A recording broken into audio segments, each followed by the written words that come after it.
Hello, good evening, and a happy Wednesday. Welcome to Live and Conversation. My name is Daphnée Antoine. I am Daphnée Camilien. Good evening. Good evening. Well, welcome. As you all know, every Wednesday, Antoine Camillion and I come live so that we can share information for family, entrepreneur, people in general to thrive. And so we also have guest interview where we share stories about different people who are thriving in the field or who are making an impact in the community. So we want to display them, highlight them, and encourage you. So with that being said, before we start, Attorney Chameleon will go ahead and share our disclosure. Sure. Um, I am an attorney. Anything I say this evening doesn't enter you, remember the audience, and myself in any type of attorney-client relationship. The information that is being stated tonight is for information purposes only. Daphne Antoine is a financial entrepreneur. Anything she says this evening doesn't enter her in any type of fiduciary duty with the people watching in the audience this evening. And the same goes for our guests, in our guests each and every week. Any information, this is only for information purposes only. People should always do their research before they make an informed decision before they commit to anything. Back to you, Daphne. All right. Thank you, Attorney Chameleon. So as always, our topic this evening, I'm sure you all saw the title. It's all about let's talk about homelessness, and we know this past 3 years has been really challenging for many people, and then so people who could have been in a different financial situation might find themselves unfortunately homeless. And so this is the conversation we are having this evening, and so we encourage you to connect, share, because we're also going to be sharing resources to help either you or someone you know who may be in a situation where you need a little bit of assistance. I know right now everybody or most people need a little bit of assistance, so there's nothing to be ashamed of.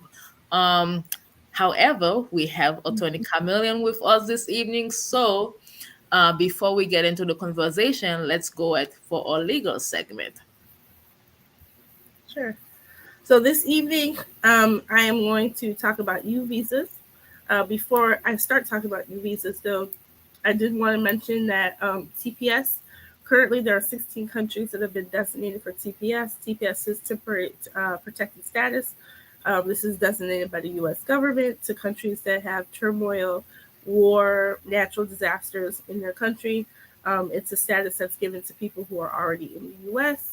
It allows them to work and while they are on this temporary status and not be deported as long as they're in a lawful status. So there's been many lawsuits attacking TPS. So I just implore people who, if you are from a country that has been designated for TPS, to go ahead and file TPS. There are deadlines coming up, and to make sure you watch the news and pay attention because there are constant lawsuits and there's constant attempts to end TPS. Should you want to know what's going on, so I would just make sure that people follow up. You can go to USCIS. They always have the latest information as to what's going on with TPS. You go to uscis.gov. You look in the search box, you put TPS. If it's your country like Honduras, you put TPS Honduras, and then you can see what the latest news is, what's going on with TPS. And okay, so back to that, we're going to go back to U visa. We were talking this month about domestic violence, and I'm going to talk a little bit about another type of visa called U visa. Now, the U visa is the U non-immigrant status. That's why it's called U visa, because it's a U non-immigrant status visa. It's a special visa that's set aside for victims of certain crimes who have suffered mental or physical abuse and are helpful to law enforcement or government officials in the investigation or prosecution of the criminal activity. And it was really important. This has been around, I believe, since around 2000, and this was put in place because law enforcement wanted people who were victims of crimes, who may not have status in the U.S. to actually report it and not to be afraid, and then also to testify. Many times, people who don't have status are afraid to, set foot in the courthouse because they're afraid it's going to be jeopardized. Their um, status here, and there's many things going on, or they just don't understand the system. Also, so just U visa was a special visa that was set aside for people who help law enforcement. Um, and to be eligible for a U visa, you have to be a victim of a qualifying crime. It's not every crime. I'm going to give you an example of some of the crimes. It's many different crimes, but not every single crime uh, qualifies you for a U visa. You have to have suffered a substantial physical or mental abuse as a result of being a victim of the criminal activity. You have to have information about the criminal activity.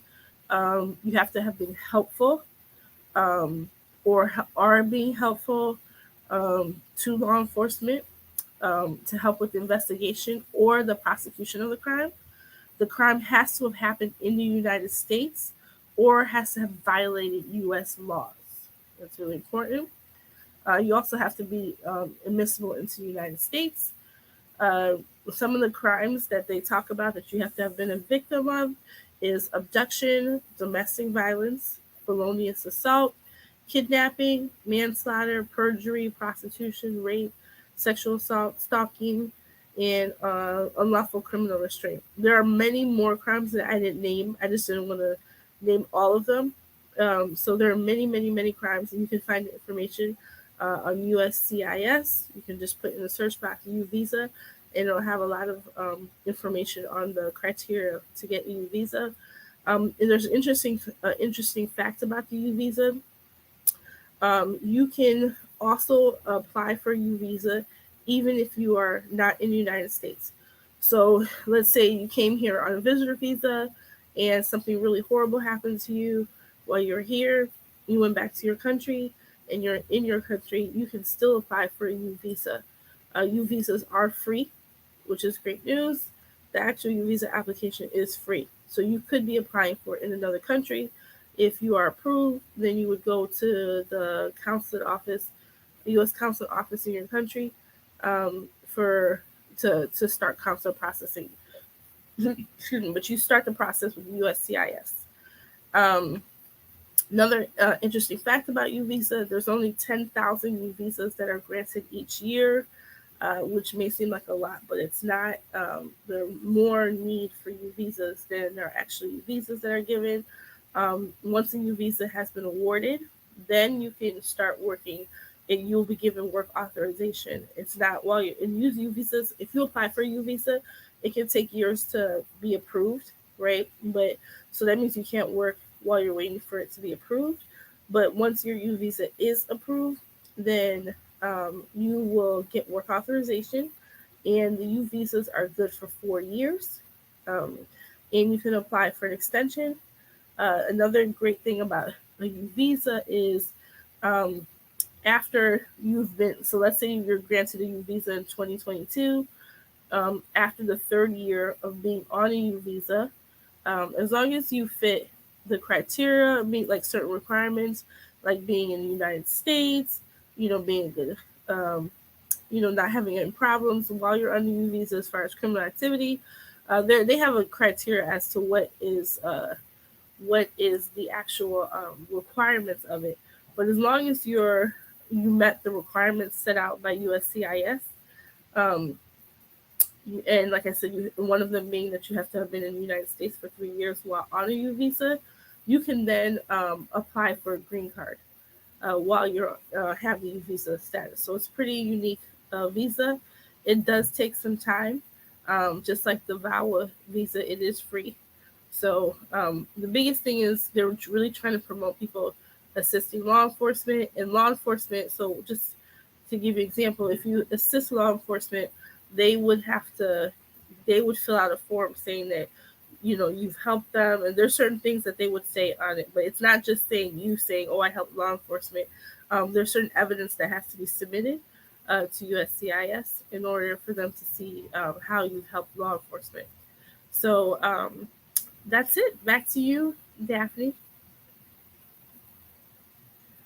You're on mute. All right. Okay. Thank you, Attorney Chameleon. I was muted. I apologize for that. Thank you for sharing this great information. As always, it's important for people to be informed so that the human rights are not basically uh, infringed upon, because people typically do not want to contact law enforcement when something happened with respect to a crime. And then so by having that option and knowing the option Mm-hmm. to basically be able to get assistance that way is certainly important. And so again, welcome to all of you joining us live. Thank you. This is Live in Conversation. My name is Daphnée Antoine, and this is Attorney Chameleon, sharing information, helping family thrive. And so, if you or anyone you may know have any question with respect to any immigration question, legal question, you can always reach out to Attorney Chameleon at 847-410-9022. 847-410-9022. Am I saying that correctly? Yeah. Yes. Eight four Yeah. seven 410 9022. Yep. 9022. Mm-hmm. And the website is chameleonlaw.com. Mm-hmm.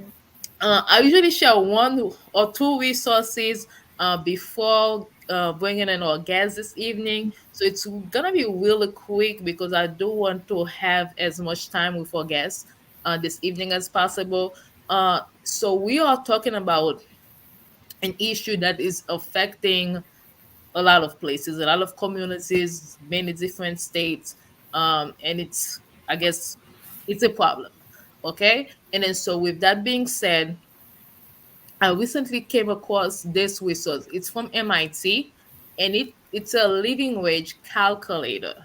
So it basically tells you how much money you should be making based on your family size, um, Oh. to have a living wage. Okay, and I found it was, and it's from MIT. Okay, so Mm-hmm. they put this resource together. So I'm going to go to the, just so we can have, just so this conversation can make sense, um to see why so many people are going through this issue.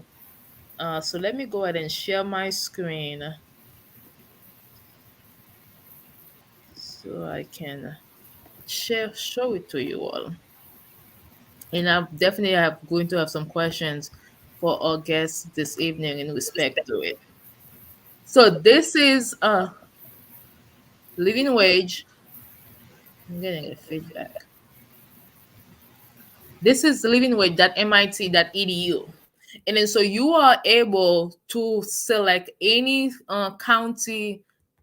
Okay, yeah, yes, okay. Any county, any state that you live in, and then they will tell you exactly how much you should earn if you want to have a living wage. And then so they also tell you what the poverty wage is and what is the minimum wage.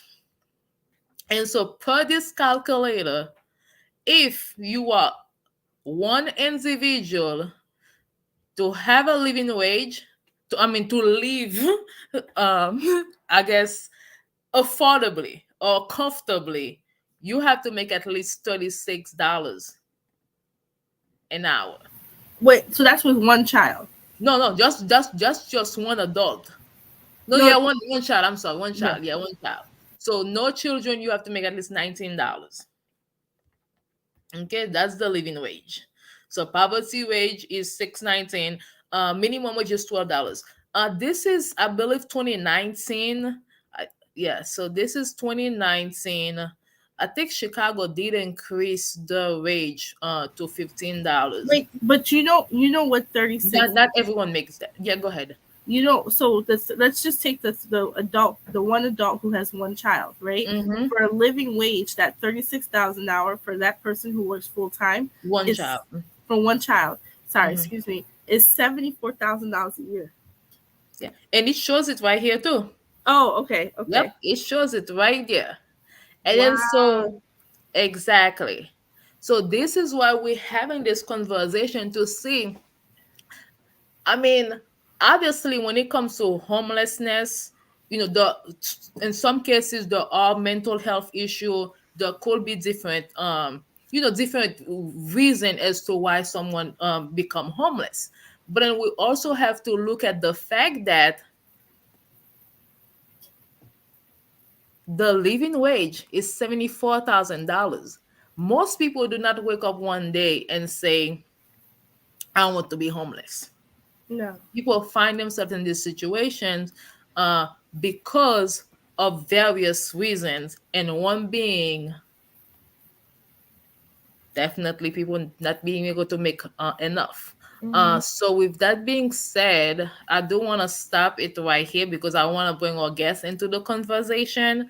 And so if you want to see exactly based on where you live, how much money you should earn to live comfortably, to be able to provide for yourself and for your family. So the calculator is livingwage.mit.edu, and you select where you live, or your zip code or county, and it's gonna give you exactly how much you should earn. And then this was for Cook County.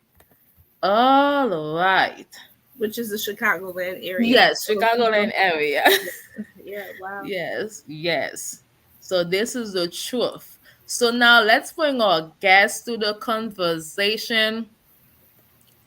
It is a pleasure to have with me this evening Miss Clever Kenese. She is a singer-songwriter. She is also a nursing school student, as well as the founder of a non-for-profit organization helping families, veterans, to have better resources to be able to help them thrive. So that being said, welcome, Miss Clever Kenese. Hello, hello, how are you? And you are muted. You're muted, so we You can't have a hear you. beautiful smile though. You're beautiful, but you're muted. Okay, there we go. All good now? You Yes. are all Can you good. guys hear me? We see Okay, good. you. Hi, thank you for having me. Okay, so I'm gonna have you go ahead and introduce yourself to our audience this evening. Let us know who is Clever. Okay, well, Clever Kenese is a student, nursing student. I'm going to school to be a pediatric nurse practitioner. And as you stated before, I am the founder, along with my godmother, Rosalind Walk. We founded this nonprofit organization to help the homeless and low income communities and veterans as well. We want to empower our people and we want to support our people and we want to be that bridge between homelessness or I guess you could say life and death, because sometimes when people don't have a place to live they experience a lot of hardships and sometimes it includes death. Yes. All right, all right. So let's jump right into the conversation. So you saw the calculator that I was showing to the audience this evening Yes, about I did. the living wage calculator. Was that something that maybe you had seen before? And what is your thoughts in regard to it? When I seen that, I didn't know that because I thought about my mother and thought about other women that have multiple kids that don't even make that have more than one child that don't even make uh $74,000, and I was just like, that's just very um and unrealistic. It's not right. And so with Servya, so give us a little bit of background. So what prompted you to found Servya? Okay, so I remember during the pandemic, I started to notice the homeless people. I know that they're always there, and I was that person. If I had something to give in the car, or I would give them something. But then I started to see that like a dollar is not going to do anything. So every time somebody asked me for money, I would give them $5. And then I got to the point where I was like, okay, I don't think this $5 is doing anything. We need something bigger and better. We need to do something to get these people off the streets and to get them back into society. And so that's when me and my godmother, we partnered up and we decided that we were going to make handmade jewelry in order to raise funds and sell things in order to give back to the community and partner up with other nonprofit organizations such as the United Human Services Center. We partner up with them and we support them and we help them with the food pantry and everything that they have going on, agriculture and farming. And in partnership with them, we have been given 22 vacant lots on the south side of Chicago, and we want to build our own homeless shelters. We want to, rehabilitate these people, empower these people, get them everything that they need so that they can be on their own um, 2 feet. We want to give them the resources that we need. So that's why we want to build a homeless shelter, our own homeless shelters. Yes. You said you were given 22 lots, so 22 lots to build on. Yes, 22 lots. Yes, to build. And we also have agriculture and farming there right now, currently, where we grow our own food. But we can build homes and buildings there for people. We just need the funding to do that. Wow. And so you started 2019? Yes, this has been an idea since 2019, but it just started. We put everything into place about like 6 months ago, getting everything together. But as far as the United Human Services Center, they've been around for a really long time. I think about like 20 years. They've been around for a long time. And then so which area specifically do you service? All areas, all communities, all people. We're not limited. And then so I noticed that I'm sorry. I have a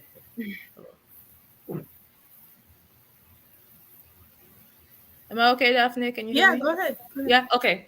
Yeah. So with respect to like what you saw 2019 and how things are right now, because I know when I was prior to I would say 2019, I haven't been going a lot to the lakeshore area, and then what I've seen recently is a lot of now tents in throughout the lakeshore area. And then so what have you seen with respect to from 2019 and now? Is there a rise in homelessness due to, and I'm sure the answer is yes, but then I would just like to know your own experience. Yes, I actually did the research, and about like 326,000 people experienced homelessness due to the pandemic. So yeah, it is increasing, and there's more tents more than ever. And we were, talking about it. The park on Toohey in Chicago, near Rogers Park and Clark, it's Yes. just overwhelming with tents to where people can't even go enjoy the park. So it's, something needs to be done.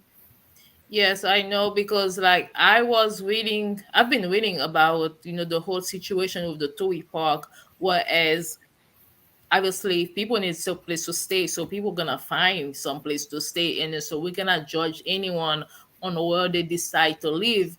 But then I think the controversy in the Rogers Park community is that the park should be accessible to children for services. I know they had to close the camp for the summer because of safety concerns.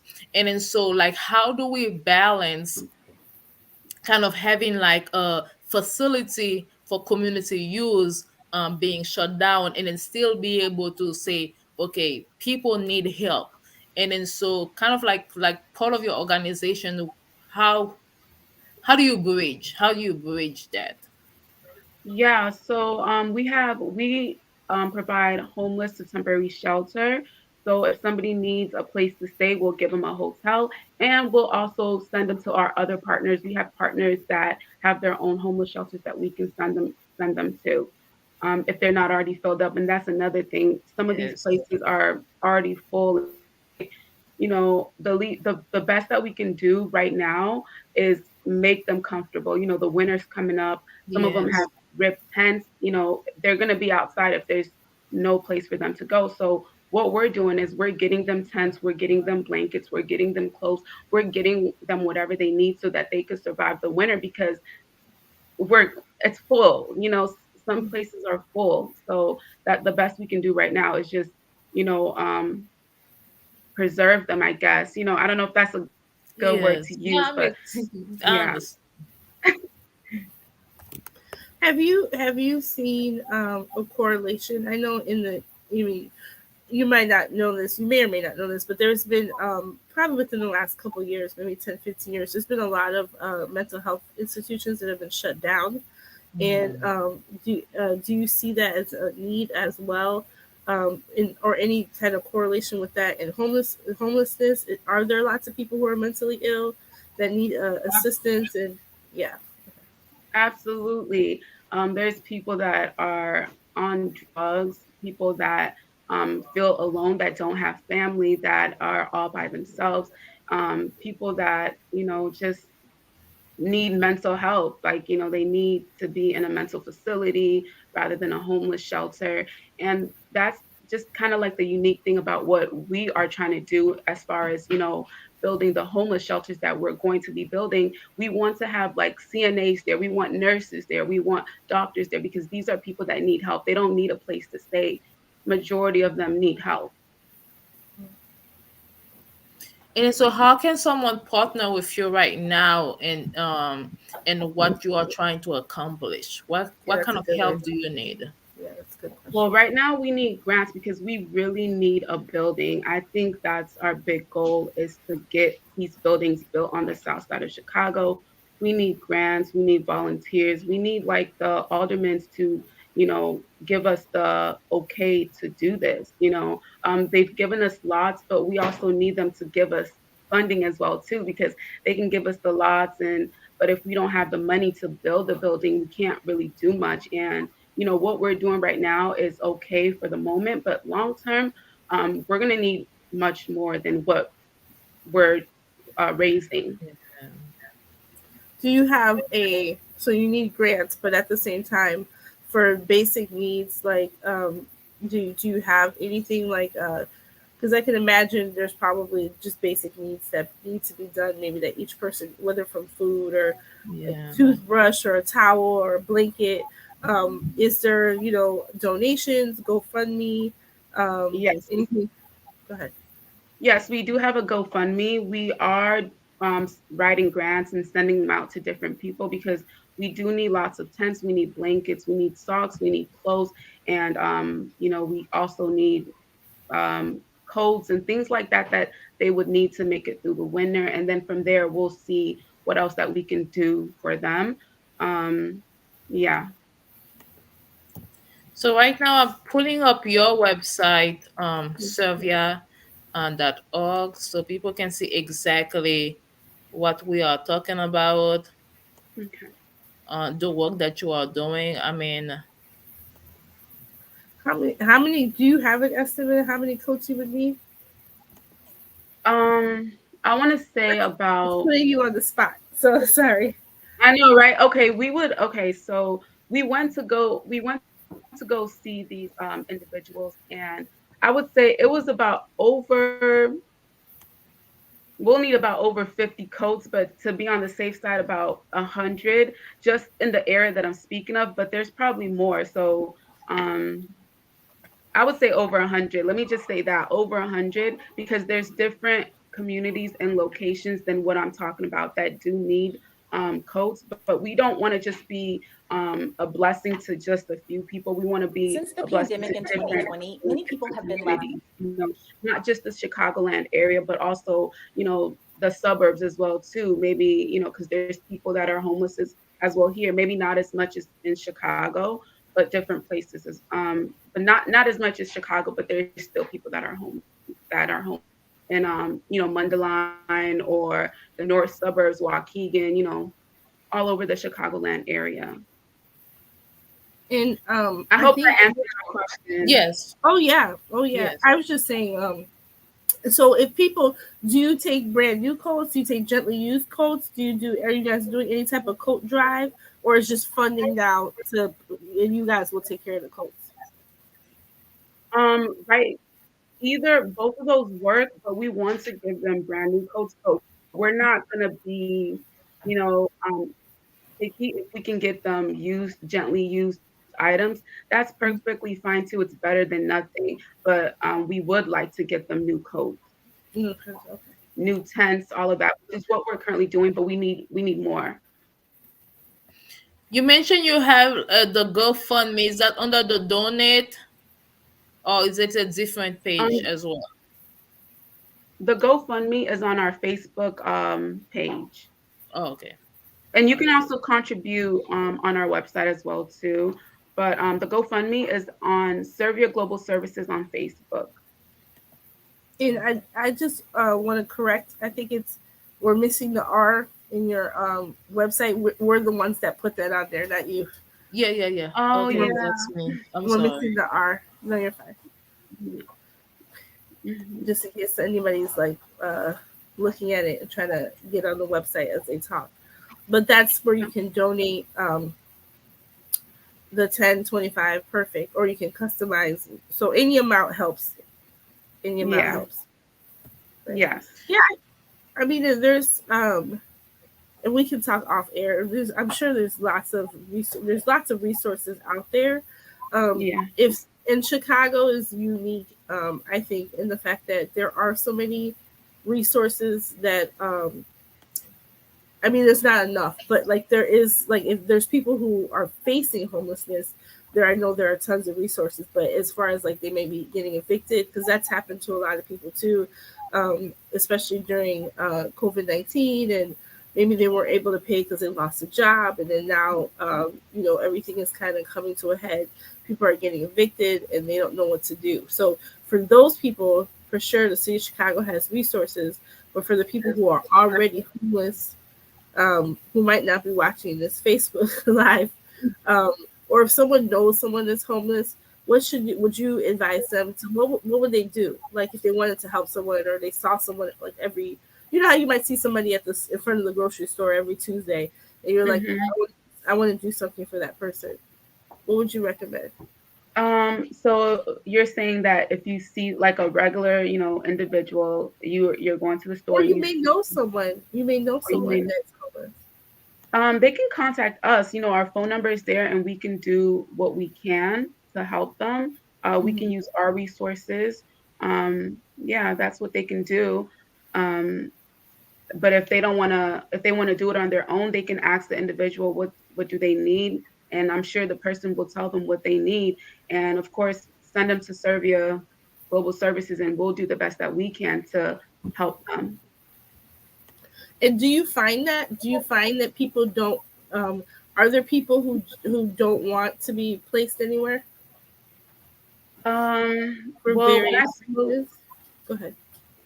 when I spoke to a few, they all seemed to want to be placed somewhere, but some of them said they ran into issues of being kicked out due to mental issues. Like I Mm. said, most of them are on drugs, and they can't function in society or in places with other people. So they get kicked back out into the street because they're not following the rules of the building or facility that they're staying at. Okay. Yeah, it's that's heartbreaking. I know. So this is the GoFundMe page right now that I'm showing. So Yes. if anyone who's watching right now want to be able to be part of the solution to help, go ahead and donate, share. Because at the end of the day, I think what my question to you is, sometime someone may want to be able to give, but then Yeah. they don't have funds to give. And then Hmm. so what different ways that someone can contribute to helping basically a homeless person or helping your organization provide more resources, help with what you are doing? What are some ways that they can help? Well, they can help with volunteering. So a way that we raise funds is by selling our handmade jewelry, our refurbished jewelry, and our luxury purses and jewelry. So they can help us by getting these things so that we can have money to give to these people, to buy the tents, to buy the coats, to buy the blankets, to buy the tissue. I recently spoke to the owner of this new place.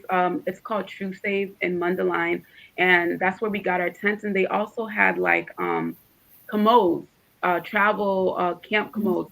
So rather than people like using the bathroom in the bushes and things like that. They can have a community, like, it's just the best that we can do. I think it's going to take a lot of us. I feel like I went off topic of what you asked me. No, no.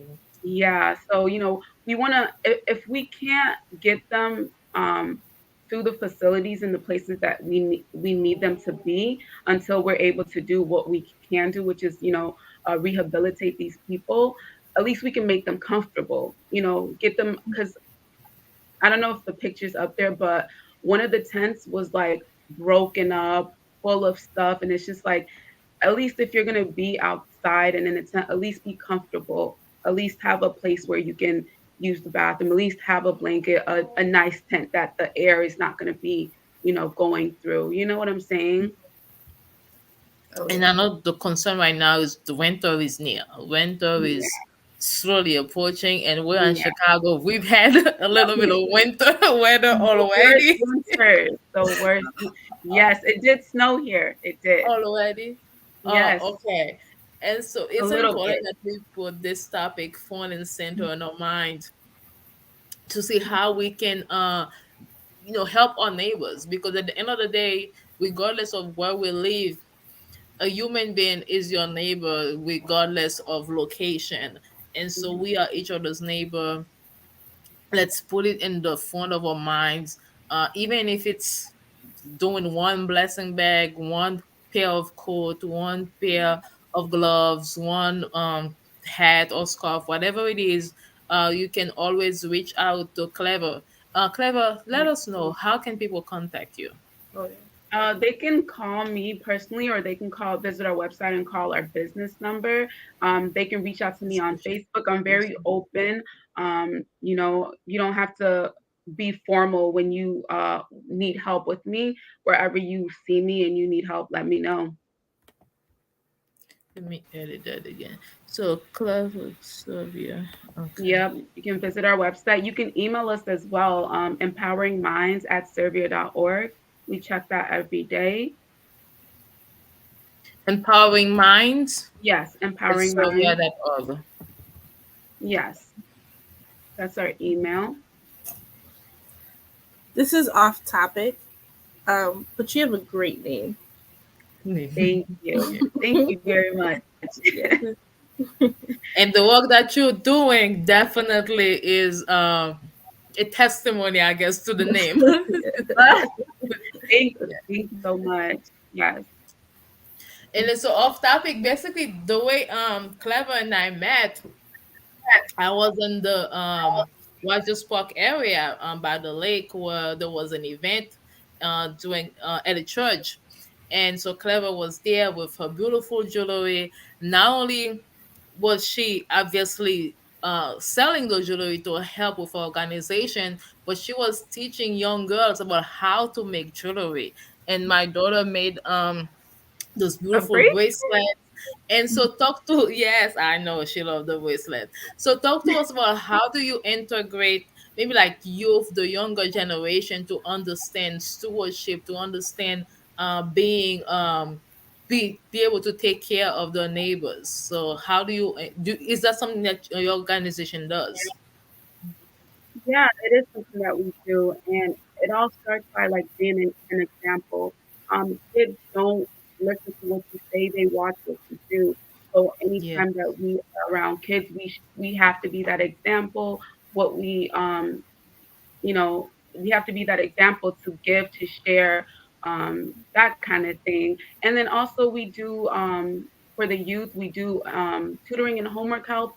And then we also kind of like empower them. We have a YouTube channel where we just like teach them about things that are, you know, about this world. I don't know how to really say it because it's on my other channel, but as far as Servya Global Services go, we're gonna have segments where we teach kids about, sharing good things. Yeah. I'm sorry, I can't Good think. morals, good morals. Yes, it's Yeah, okay. good morals. Good morals. You know, yeah. So empowering the kids, teaching the kids, educating the kids on, how to survive in today's society. You don't have to do what everybody else is doing. Listen to your parents. You don't have to spend time on social media. You don't have to look like every other girl on Instagram. Listen to your parents when they speak. Things like that. That's things that we're going to be bringing to the table for Servya Global Services on our YouTube channel. Awesome, awesome. Any final questions, Attorney Camilien? No, just words of encouragement to keep up the good Yeah. work. You're doing great work out there. And to people to support you, donate to the GoFundMe, volunteer your time if you can, share this video, like it to your network so that people can see it, because maybe you can't donate, but someone who sees it can. They can reach out to her website. It's servya.org, servya.org. Check it out. Yes, indeed. And so Thanksgiving is on the corner. If you are thankful for everything that you have and you want to bless someone, connect with Clever. And also, maybe you are a church leader and you are looking to partner up with an organization to basically help with what they're doing. That's an option as well. And then so it's good to talk and to have this conversation, but then let us also go ahead and connect and help each other with the different missions and visions that we have for our community. Any last word, Clever? I just want to say thank you for having me on this show and giving me the platform and opportunity to just, talk about what we're doing and how we all, it takes, I don't know the quote, but it takes a village to raise a child. It takes a village to support each other. We have to help our communities. Nobody's going to do it for us. We have to help our people, the minorities, the low income families that are not making 74K a year, Yes. that are struggling. So if somebody calls us up and they're like, I need help, I can't pay my rent this month, we want to be that blessing. Or I need help, I need to pay that phone bill. We want to be that blessing too. And I encourage everybody that's watching this to, be of service if you can. Don't go broke trying to help somebody, but if you know that you can, and God puts it in your heart to help somebody else, do it, because you'll be rewarded greater. It's a selfless thing that you're doing by helping other people. All right, all right. Well, thank you. Once again, Clever, Attorney Camillen, thank you always for sharing your knowledge with us, letting us know about you non-immigrant visa. And then so if you or someone you know, and also Attorney Camillen spoke earlier about CPS. And so many countries are designated CPS right now. And I'm sure some more will be added. So if you or someone you know need to file your TPS application. Attorney Chameleon, for Haiti, the deadline is February, right? Right, February 2023. But it is taking so long to go through. People should be doing it now. Yeah. So go ahead and apply for your temporary protected status if that's something that you need to do, or if you know anyone who needs to do it, go ahead and encourage them. If you need help with it, Attorney Chameleon can assist you with that as well. And when I say assist, you all understand what I mean by that. The call Attorney Chameleon. You get a free consultation, 15-minute consultation at 847-410-9022. 847-410-9022. Again, thank you all once again for joining us live. Thank you, Clever, for what you are doing and for being on our show, to advocate for people who need some. I mean, I don't want to say to be someone to be their voice, because they have their own voice, but then it's also good that we echo what they need. Right. um and so let us all continue to do that. Have a great evening. We'll see you all soon. Bye for now. All Thank right. you, Clever. Bye. Thank Bye. Let's you. Clever, stay on. Okay.